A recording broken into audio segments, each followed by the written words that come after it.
नमस्कार दोस्तों, स्वागत है आपका अपने YouTube चैनल परीक्षा यान अकेडमी में। पिछली क्लास में हम लोगों ने पेडागोजी को स्टार्ट किया था। उसमें हम लोगों ने पढ़ा था डायरेक्ट मेथड क्या होते हैं और होमोनिम्स, होमोग्राम्स, होमोफोन्स, ये सारे टाइप्स को हमने पढ़ लिया था। उसमें देखा था क्या क्या डिफिनीशंस होती है, क्या उसमें अंतर्स पाए जाते हैं, सब कुछ हमने ये भी देखा था कि नोट टेकिंग, नोट मेकिंग, जैसे हम नोट्स कोई बनाते हैं तो उसको कैसे बनाते हैं, उसके मेन पॉइंट्स क्या थे, ये सब हम लोगों ने कल देख लिया था। तो चलिए आज हम देखते हैं इसके आगे की टॉपिक। उसके पहले देखते हैं एक मोटिवेशनल कोट। मोटिवेशनल कोट क्या है? तेरे गिरने से तेरी हार नहीं, तू इंसान है कोई अवतार नहीं। तेरे गिरने से तेरी हार नहीं, तू इंसान है कोई अवतार नहीं। गिर, उठ, चल, दौड़, फिर भाग, क्योंकि जीवन संक्षिप्त है, इसका कोई सार नहीं। गिरने से ये हार मान जाना ये सफलता नहीं होती है। हमें इसके लिए गिरना, उठना, फिर चलना, फिर दौड़ना, फिर भागना लगा रहता है जब तक हम सफलता प्राप्त नहीं कर लेते हैं। तो चलिए इसी के साथ अपनी क्लास को शुरुआत करते हैं। आज हम लोग पढ़ेंगे teaching method of grammar. Grammar के जो टीचिंग मेथड्स होते हैं वो कौन कौन से होते हैं उसको देखते हैं। There are 4 types of teaching methods. Grammar के पढ़ाने के 4 मेथड्स होते हैं। कौन कौन से होते हैं? पहला है डिडक्टिव मेथड, जिसको क्या कहते हैं? Inductive method, deductive inductive method और इंसिडेंटल मेथड। ये 4 मेथड इंग्लिश में होते हैं जिसको हम लोग पढ़ेंगे ग्रामर मेथड के अंतर्गत। चलिए इसके बाद देखते हैं एक एक करके।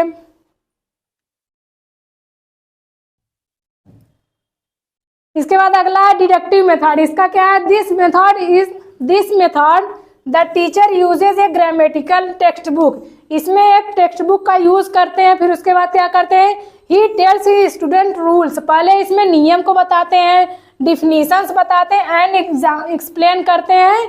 फिर then with the help of example, फिर उसके बाद एग्जाम्पल देते हैं। देन ही गिव्स को receive and ask the his student to apply the rules. फिर उसके बाद उस रूल को अप्लाई करने के लिए स्टूडेंट से पूछते हैं। इसको हम क्या कहेंगे? इसकी हिंदी क्या होती है? निगमन विधि। इसको हिंदी में क्या कहते हैं? निगमन विधि भी कहते हैं। क्यों? क्योंकि इसमें पहले हम रूल देते हैं फिर उसके बाद नियम को बताते हैं। अब चलिए इसके बाद देखते हैं अगला है। अगला दिया गया advantage of deductive method. Deductive method के कौन कौन से एडवांटेज, मतलब उसके गुण क्या क्या होते हैं उसको देखते हैं। दिया गया teacher can use this method in only country like India. इस मेथड को केवल क्या कहाँ यूज किया था? इंडिया जैसे कंट्री में ही यूज किया जा सकता है, ये लिमिटेड होता है। Learners can try the grammatical question very easily. इसके माध्यम से लर्नर क्या करते हैं? उसको इसके ग्रामेटिकल क्वेश्चन को बहुत इजीली तरीके से यूज कर सकते हैं। Learners can respond effectively and can explain rules and structure.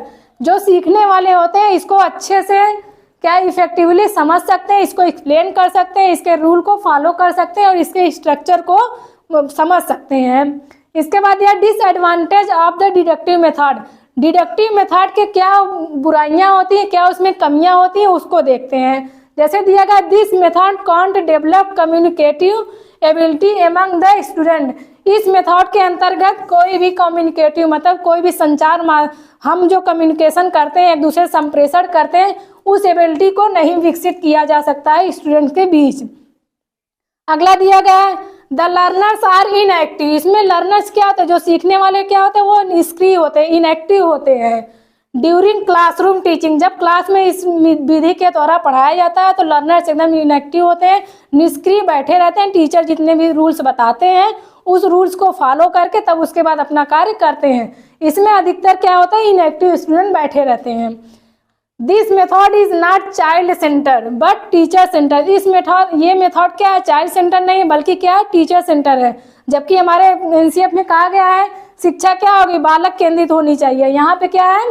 यहाँ पे डिडक्टिव मेथड के अंतर्गत जो भी पढ़ाया जाएगा वो चाइल्ड सेंटर ना होके टीचर सेंटर होगा। इसमें टीचर को सर्वोपरि माना जाता है। टीचर जैसे कहते हैं स्टूडेंट को वही फॉलो करना होता है। अगला देखते हैं in the classroom teaching there is hardly use any audio visual aids. इस टीचिंग में किसी भी प्रकार का बहुत ही मुश्किल से ऑडियो विजुअल एड्स जो हमें टीचिंग को रोचक बनाने के लिए हम यूज़ करते हैं, क्लास को रुचिकर बनाने के लिए जिन हम एड्स का यूज़ करते हैं, यहाँ पे बहुत ही मुश्किल से यूज़ किया जाता है, नहीं तो नहीं भी किया जा सकता है। इसके बाद देखते हैं अगला मेथड है इंडक्टिव मेथड। इसका क्या हिंदी होती है? इसकी हिंदी होती है आगमन विधि। इसको हिंदी में कहते हैं आगमन विधि। इंडक्टिव मेथड या आगमन विधि। इसमें क्या होता है? इसमें एग्जाम्पल टू रूल, पहले टीचर एग्जाम्पल देते हैं, उसके बाद रूल को बताते हैं, नियम्स को बताते हैं। द टीचर फर्स्ट प्रेजेंट और टेक्स एग्जाम्पल्स, पहले एग्जाम्पल लेते हैं फ्रॉम द स्टूडेंट से, उसी स्टूडेंट के बीच से कोई एग्जाम्पल लेते हैं, वही एग्जाम्पल के माध्यम से समझाते हैं। Then he comes on rule, उसके बाद वो रूल या फिर थियरी या कंसेप्ट को बताते हैं। This is very useful for class teaching, class में पढ़ाने के लिए ये सबसे ही महत्वपूर्ण टीचिंग मेथड होता है। क्यों? क्योंकि इसके माध्यम से इसमें बच्चे सक्रिय होते हैं। चलिए इसके बाद इसका देखते हैं advantage of inductive method. Inductive method के क्या एडवांटेज होते हैं, क्या इसमें गुण पाए जाते हैं, क्या इसकी अच्छाइयाँ होती हैं। जैसे दिया गया पहला है it is very useful in the classroom teaching, यह बहुत ही उपयोगी होता है, क्लासरूम टीचिंग में यह बहुत ही उपयोगी होता है। अगला है this method is based on theory, ये थियरी पे बहुत ही अच्छा कार्य करते हैं। अगला है this method helps the student to understand the difference between language first and second. इस मेथड के अंतर्गत स्टूडेंट जो है वो लैंग्वेज फर्स्ट और लैंग्वेज सेकेंड के अंतर्गत उसके बीच में जो अंतर होता है उसको बहुत अच्छी से समझते हैं। और लैंग्वेज फर्स्ट और लैंग्वेज सेकेंड होता क्या है? लैंग्वेज फर्स्ट वो होता है जो हमारी मदर टंग होती है। मदर टंग को मदर टंग हमारी लैंग्वेज फर्स्ट होती है और सेकेंड लैंग्वेज क्या होती है? जो हमारी टारगेट लैंग्वेज होती है, जो हम सीखते हैं, टारगेट लैंग्वेज, जिस लैंग्वेज को हमें सीखना होता है उसके हम क्या कहते हैं? टारगेट लैंग्वेज के अंतर्गत रखते हैं। अगला देखते हैं disadvantage of inductive method. Disadvantage मतलब जो उसकी कमियां हैं उसको देखते हैं। इंडक्टिव मेथड में भी कुछ कमियां जरूर होंगी क्योंकि कोई भी चीज़ परफेक्ट नहीं होती है। इंडक्टिव मेथड में वहाँ पे कुछ कमियां थी, डिडक्टिव मेथड में, अब इंडक्टिव मेथड में भी कुछ ना कुछ कमियां जरूर पाई जाएंगी। तो चलिए देखते हैं। This method is not useful in over crowded class, यह मेथड, इस मेथड को पूरे क्लास, जहाँ पे क्लास में ज़्यादा बच्चे होंगे वहाँ पे यूज़ नहीं किया जाता। क्यों नहीं किया? क्योंकि उन्हीं बच्चों में से हम एग्जाम्पल लेके उन्हीं को समझाते हैं, तो उसमें इतने सारे बच्चे होंगे तो हम एक एक करके सबके हिसाब से एग्जाम्पल नहीं ले पाएंगे। इस वजह से इस मेथड को ओवर क्राउडेड क्लास में, मतलब जहाँ पे बच्चे ज़्यादा होंगे वहाँ पे हम नहीं यूज़ कर सकते। The teacher has to use modern method of teaching, यहाँ पे टीचर को क्या होगा? मॉडर्न मेथड यूज़ करना पड़ता है इसके माध्यम से। Only an innovative teacher can use this method of teaching, इस टीचिंग को कौन यूज़ करता है? इनोवेटिव टीचर जो होते हैं, इस मेथड को केवल वही टीचर यूज़ कर सकते हैं। चलिए इसके बाद देखते हैं। इसके बाद है डिडक्टिव इंडक्टिव मेथड। ये तीसरा मेथड क्या है? ग्रामर का तीसरा मेथड क्या है? डिडक्टिव इंडक्टिव मेथड, जिसको क्या कहते हैं? आगमन निगमन आगमन विधि कहते हैं। इसमें देखते हैं this method should synthesize of both, ये दोनों का सम्मिश्रण होता है। ये मेथड जो है इंडक्टिव डिडक्टिव मेथड जो अलग अलग हमने पढ़े उसी का सम्मिश्रण ये होता है। This method can remove the limitation of both, यहाँ पे जो दोनों में लिमिटेशन दी गई, डिडक्टिव और इंडक्टिव मेथड में अभी हमने पीछे बताया, उसमें जो लिमिटेशन दी गई थी उन सबको क्या किया गया है? खत्म कर दिया गया है। यहाँ पे इस मेथड में ऐसा यूज नहीं होगा, यहाँ पे फ्री रहेंगे। अगला है the teacher will first present the example, teacher पहले एग्जाम्पल देता है बिफोर द स्टूडेंट, स्टूडेंट के सामने पहले एग्जाम्पल देता है। Then he will explain them, उसके बाद उसको एक्सप्लेन करता है। Then he will try to see that pupils draw some conclusion, तब वो देखता है कि स्टूडेंट जो हमारे शिष्य होते हैं वो कितना कंक्लूजन निकाल पाते हैं उससे। And then give the rules but here the teachers does not stop, उसके बाद वो रूल्स को बताते हैं, लेकिन यहाँ पे भी टीचर शांत नहीं बैठते हैं। Then he gives new examples, उसके बाद वो तुरंत नया एग्जाम्पल देते हैं। Ask his student to verify the rules, फिर उसके बाद स्टूडेंट से पूछते हैं कि इस रूल को वेरीफाई करो। तो यहाँ पे देखिए, यहाँ पे दोनों चीज़ों को मान्यता मिली है। डिडक्टिव इंडक्टिव मेथड में जो हमने पीछे पढ़ा अलग अलग बताया गया है, इसमें दोनों का कॉम्बिनेशन रहेगा। अगला देखते हैं इंसिडेंटल मेथड। ये क्या है? चौथा मेथड है ग्रामर पढ़ाने का। ये क्या है? इंसिडेंटल, इसकी हिंदी क्या होती है? अकस्मात, अकस्मात विधि। इसको हिंदी में कहते हैं अकस्मात विधि। यहाँ पे देखिए, in this method grammar teaching is done during teaching of A text book और एनी स्टोरी। इसमें ग्रामर को हम कैसे पढ़ाते हैं? इस मेथड के अंतर्गत ग्रामर को हम ऐसे पढ़ाते हैं जब कोई हम बुक पढ़ा रहे हैं, उसमें कोई भी ग्रामर से संबंधित क्वेश्चन आ जाते हैं, नरेशन के आ जाएंगे, पैसिव वॉइस के आ जाते हैं, तो उसी में एक टेक्स्ट बुक पढ़ाते पढ़ाते टीचर रुक कर उसी ग्रामर को वहाँ पे रूल को बता कर समझा देता है कि यहाँ पे कैसे इसको हम ट्रांसलेट करेंगे, या फिर कैसे नरेशन में फॉर्मेट करेंगे, कैसे वॉइस में फॉर्मेशन करेंगे, वहीं पे बता देना क्या होता है, इंसिडेंटल मेथड के अंतर्गत आता है। कब आता है? जब हम टेक्स्ट बुक पढ़ा रहे होते हैं तब। The teacher explains complex sentence pattern. इसमें टीचर क्या करता है? कॉम्प्लेक्स सेंटेंस पैटर्न को एक्सप्लेन करता है। अब अगर पूछता है एग्जाम में कि किस मेथड के अंतर्गत, किस ग्रामर मेथड के अंतर्गत हम क्या करते हैं, कॉम्प्लेक्स सेंटेंस का फॉर्मेशन करते हैं, उसको एग्जीक्यूट करते हैं, तो यहाँ पे क्या होगा? कौन सा मेथड होगा? Incidental method, incidental method. अब इसके बाद देखते हैं अगला बाइलिंगुअल मेथड। बाइलिंगुअल में मेथड क्या होता है? द्विभाषी मेथड विधि क्या होती है? द्विभाषी विधि। बाइलिंगुअल मतलब क्या होता है? बाई मतलब ही होता है दो, यहाँ पे क्या होगा? द्विभाषी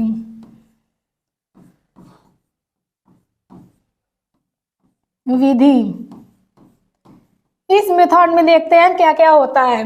दिस मेथड आज इन्वेंटेड बाई, इस मेथड को किनके द्वारा इन्वेंटेड किया गया है? Professor C.J. डॉटसन वेल्स के द्वारा इस मेथड को लाया गया था। किस मेथड को? बाइलिंगुअल मेथड को प्रोफेसर C.J. डॉटसन वेल्स के द्वारा लाया गया था। यहाँ पे देख, bilingual method mean in which two language are used, mother tongue and target language. Bilingual method का मतलब क्या होता है कि जिसमें हम किसको यूज करते हैं? अपने मदर टंग को यूज करते हैं। और अगला क्या होता है? टारगेट लैंग्वेज को जब हमें सीखना होता है तो उस क्लास में हम जब दोनों लैंग्वेज का प्रयोग करके पढ़ते हैं तो वहाँ पे क्या होगा? बाइलिंगुअल मेथड होगा। अगला देखते हैं, mother tongue is only used by the teacher. Mother tongue लेकिन किसके द्वारा यूज होगा? यहाँ पे मदर टंग केवल टीचर के द्वारा यूज होगा। When they teachers the student, when the teachers the student, वह जब स्टूडेंट को पढ़ाएगा तो उस टाइम क्या करेगा? केवल टीचर ही यूज कर सकता है। बाइलिंगुअल मेथड का यूज कौन करेगा? केवल टीचर यूज कर सकता है। This method allows to use mother tongue by the teachers only when he requires. इस मेथड के अंतर्गत केवल टीचर को ही अलाउ किया गया कि वो मदर टंग का यूज कर सकता है, लेकिन कब कर सकता है? हमेशा मनमाने तरीके से नहीं कर सकता है। कब करेगा? Teacher only when he requires, जब उसको बहुत ही जरूरत पड़ेगी तब वो मदर टंग का अपने प्रयोग करके बच्चों को समझा सकता है। अगला देखते हैं, rules of grammar are not taught separately, it is done in grammar translation method. यहाँ पे इस विधि के अंतर्गत किसी भी चीज के, किसी भी ग्रामर के रूल्स को अलग से नहीं पढ़ाया जाता है। ये किसके अंतर्गत है? ग्रामर ट्रांसलेशन मेथड के अंतर्गत ही पढ़ा दिया जाता है। यहाँ पे किसी चीज को अलग से नहीं बताया जाता है इसके अंतर्गत। अगला देखते हैं असेसमेंट। असेसमेंट मतलब आकलन। आकलन होता क्या है? क्या है असेसमेंट?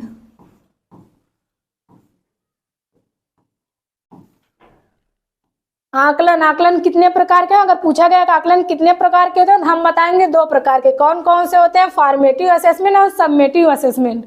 कौन कौन से होते हैं? फॉर्मेटिव और सबमेटिव असेसमेंट। इसको क्या कहते हैं? रचनात्मक आकलन,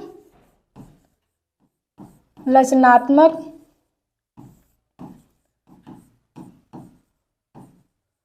आकलन, और इसको क्या कहते हैं? प्रायोगिक आकलन, प्रयोगात्मक आकलन।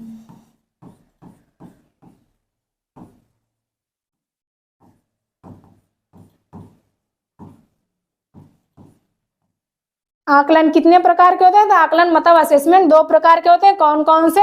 Formative assessment and summative assessment. Formative assessment की हिंदी क्या होती है? रचनात्मक आकलन। और समेटिव असेसमेंट की हिंदी क्या होती है? प्रयोगात्मक आकलन। इसके बाद देखते हैं कि फॉर्मेटिव असेसमेंट होता क्या है।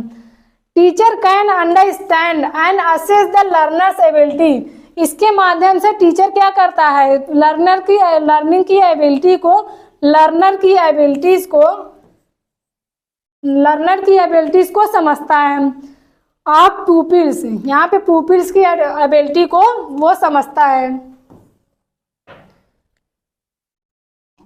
इसके बाद दिया गया from their daily classes work and homework as well as individual और group project such as model making, drawing, information collection, measuring activities and the way they relate daily events to the topics they learned in the class, so that they do revise the teaching context। इसमें के माध्यम से क्या होता है? Teacher क्या करता है? टीचर ऐसे उसका मूल्यांकन का लर्निंग एबिलिटीज ऑफ द, कितना बच्चे सीख सकते हैं क्लास में, उसकी लर्निंग एबिलिटी को एसेस करता है। कैसे करता है? डेली क्लास में देखता है, वर्क देता है, होमवर्क देता है, एज वेल एज उसी के साथ साथ इंडिविजुअल अलग करके भी दे सकता है, ग्रुप में भी प्रोजेक्ट कार्य दे करके टीचर लर्नर की एबिलिटी को समझ सकता है। और उसके बाद फिर क्या करता है? मेकिंग, ड्राइंग को भी दे के उसकी एबिलिटीज को समझ सकता है। फिर इंफॉर्मेशन कलेक्शन, कितने बच्चे एक्टिव होते हैं, कितने प्रकार के इंफॉर्मेशन, सबको प्रोजेक्ट कार्ड दे देगा कि आप लोग इस टॉपिक के बारे में इंफॉर्मेशन कलेक्ट करके लाइए। तो उसमें देखता है कि बच्चे, कौन से बच्चे कितने अच्छे तरीके से अपना इंफॉर्मेशन कलेक्ट करते हैं। एक्टिविटीज देता है and the way they relate daily events. Daily जो इवेंट्स होते हैं उससे संबंधित भी कुछ भी टॉपिक को देख के बच्चों की लर्निंग एबिलिटीज को समझ सकता है। चलिए अब इसके बाद देखते हैं अगला है समेटिव असेसमेंट। दूसरा क्या है? Summative assessment. इसको क्या कहते हैं? प्रयोगात्मक मूल्यांकन कहते हैं हिंदी में। इसको देखते हैं। The teacher may assess the performance of the student by the means of examination of test. जो हमारा एग्जामिनेशन होता है, टेस्ट होता है, उसके माध्यम से हम टीचर की, जो लर्नर्स की एबिलिटीज को टीचर समझते हैं, जानते हैं, उसका मूल्यांकन करते हैं। वो किसके अंतर्गत आता है? प्रयोगात्मक। जो एग्जामिनेशन होता है, हाफ ईयरली जो एग्जाम होते हैं, वो इसी के अंतर्गत आते हैं। द एग्जामिनेशन और test paper must cover all the main points in teaching when the levels of difficulty need the pupils ability. जब उसमें देखता है कि लेवल ऑफ डिफिकल्टी क्या है, उसके बाद देखता है कि एग्जामिनेशन में क्या क्या क्वेश्चन पूछा है, teaching where levels of difficulty need the pupils ability. वहाँ पे देखते हैं कि लेवल्स ऑफ डिफिकल्टी उतना ही करते हैं जितने बच्चे उसमें, वो उनकी एबिलिटी जितनी होती है उसी के माध्यम से वो उसको करते हैं। The weighing of the question and mark should be balance. जब वेट मतलब भार, क्वेश्चन का भार मतलब देखते हैं कि क्वेश्चन की गहराई कितनी होती है, क्वेश्चन की डिफिकल्टीज कितनी होती है। मार्क शुड बी बैलेंस्ड, वो एकदम व्यवस्थित होती है, वो न बहुत ज़्यादा होती है न बहुत कम होती है। Different types of question should be included. वहाँ पे विभिन्न प्रकार के क्वेश्चन भी इंक्लूडेड होते हैं कि ताकि बच्चे देखते हैं कि कितने कितने क्षेत्र से अपने एबिलिटीज को दे सकते हैं, वहाँ पे किस प्रकार से वो अपना परफॉर्मेंस करते हैं। इसी के माध्यम से टीचर उनका मूल्यांकन करते हैं। तो चलिए आज की क्लास हमारी यहीं पे समाप्त होती है। अगर आपको हमारा चैनल पसंद आए तो हमारे चैनल को लाइक करें, सब्सक्राइब करें। धन्यवाद।